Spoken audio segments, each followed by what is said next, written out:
Terima kasih pemirsa, masih bersama kami di Hidup Sehat. Nah, dokter, di segmen ini kita mau langsung jawab pertanyaan dari pemirsa yang tadi sudah komen di Instagram ya. Sebetulnya banyak sekali pertanyaan, ada ribuan, tapi kita rangkum nih jadi 3 terbaik. Di belakang kita bisa kita baca langsung ya dok ya. Gian Prayoga Putra nih, dok saya ingin tanya, saya sudah berkali-kali berobat ke puskesmas dengan keluhan yang sama, nyeri kepala, susah tidur, dan jantung berdebar dok, sudah 6 kali berobat, lalu saya dirujuk ke dokter jiwa dan didiagnosa terkena anxiety disorders. Saya belum ke RS karena takut dihujat orang-orang dok, saya harus bagaimana ya dok? Terima kasih. Kemudian yang kedua ini ada dari dev.fff_. Izin tanya dok, bagaimana cara agar masyarakat bisa lebih aware membedakan antara keluhan psikis ringan dengan gangguan mental serius. Dan yang ketiga ini ada Siti Farida 01, pagi dok mau tahu solusi apa yang terbaik jika seseorang mengalami stres. Apakah dengan memendam kesulitan terhadap masalah tersebut bisa menyebabkan depresi? Nah, langsung aja jawab dok, bagaimana nih? Ya, jadi yang namanya gangguan kejiwaan memang bermula dari stres yang tidak tertangani dengan baik ya, atau berkelanjutan. Dan tadi dari pertanyaan yang pertama memang ditandai dengan adanya gangguan di fisik.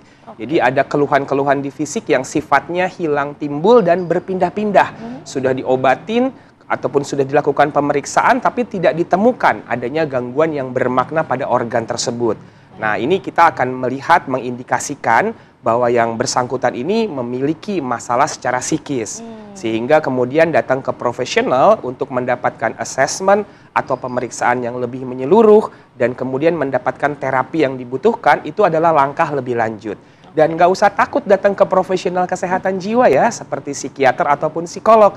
Karena kami adalah merupakan profesional yang tentunya akan membantu memberikan pertolongan yang cepat dan tepat. Jadi hindarkan tuh stigma dan diskriminasi. Karena gak akan ngejudge ya dok ya? Jangan ngejudge juga ya.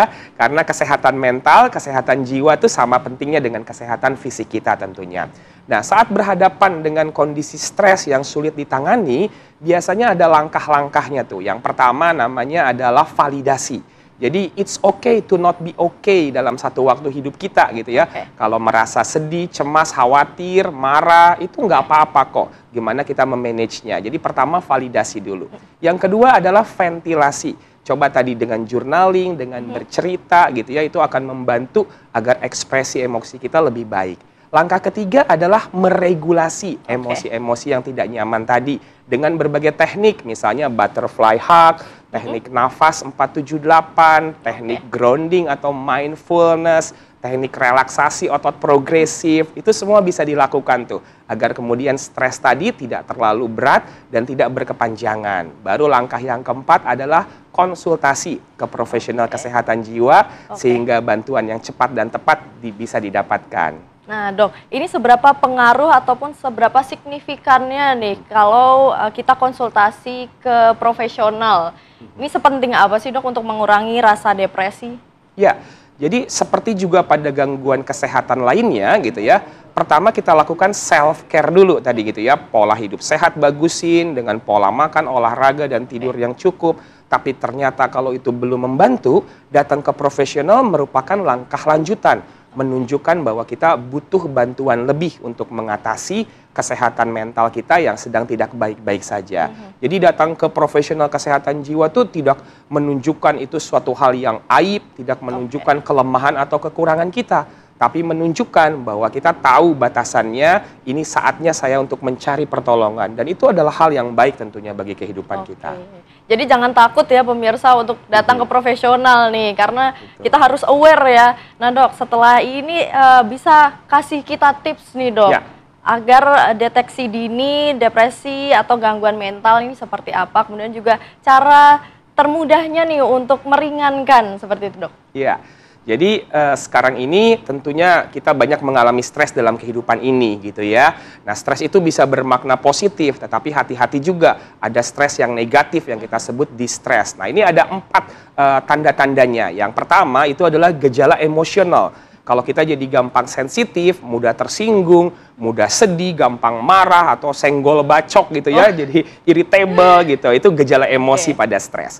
Yang kedua adalah gejala pada pikiran. Kita jadi sulit berkonsentrasi, gampang lupa, overthinking, selalu merasa bersalah, merasa tidak ada lagi harapan, tidak ada gunanya lagi untuk hidup, bahkan punya pikiran ingin mengakhiri hidup. Itu dia gejala pada pikiran. Kemudian yang ketiga itu adalah gejala pada perilaku. Ada pola perilaku yang berubah, pola makan yang berubah, selera makan menurun atau sebaliknya, jadi terlalu banyak makan. Dan juga pola tidur yang berubah, insomnia, sulit tidur pada malam hari atau malah kebanyakan tidur. Ya.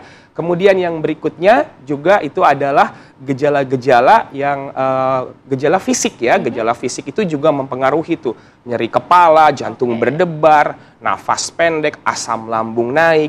Nah, kenali itu 4 gejala tersebut yang sudah memberikan penderitaan bagi kita. Nah, kalau sudah mengalami hal-hal yang seperti itu, coba lakukan tadi teknik-teknik manajemen stres yang disarankan. Dan bila itu berkelanjutan, jangan ragu ya, datang ke profesional kesehatan jiwa.